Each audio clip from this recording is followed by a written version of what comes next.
Bismillahirrahmanirrahim. Bayangkan kelas kita hari ini, murid bukan lagi pasif mendengar, tetapi mereka berinteraksi secara aktif di dalam kelas dan ketawa riang sambil belajar. Seronok bukan? Assalamualaikum warahmatullahi wabarakatuh. Saya Norah Fasihah binti Omar Ali dari SMK Fedah Kahang Timur. Hari ini saya ingin menerangkan dan memperkenalkan inovasi PDP saya, ERB Board Game, penggambaraan gajah dan rusa dalam subjek reka bentuk dan teknologi. Puncanya bermula apabila saya meminta murid saya melahkarkan produk menggunakan dan menerapkan elemen reka bentuk. Tapi rata-ratanya kurang berjaya. Bukan kerana mereka tak tahu, tetapi kerana mereka tak ingat apakah elemen reka bentuk yang mereka pelajari. Ini merunsingkan saya kerana elemen reka bentuk berkait rapat dengan standard pembelajaran dan juga tahap penguasaan mereka.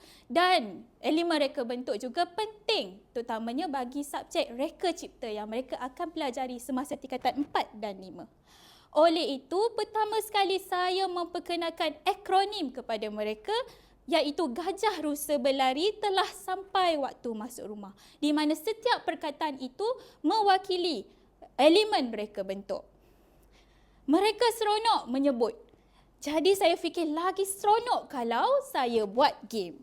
Jadi saya buat ERB board game menggunakan Scratch.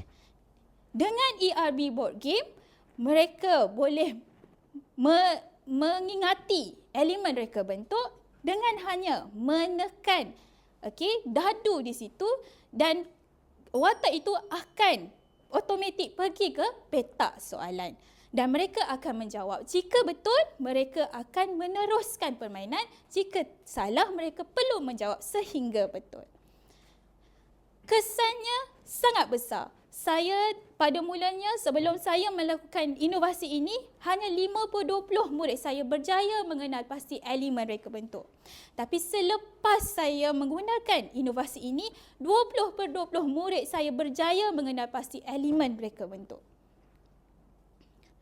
Saya telah menjadikan ia sebagai website menggunakan Canva. Untuk apa? Untuk saya boleh sebarluaskan inovasi ini.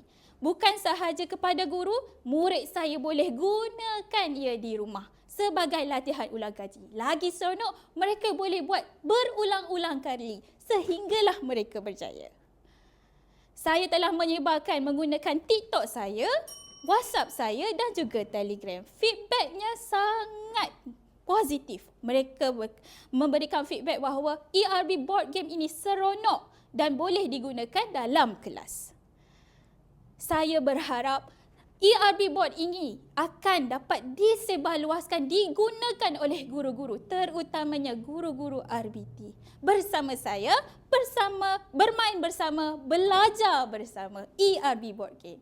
Sekian, terima kasih.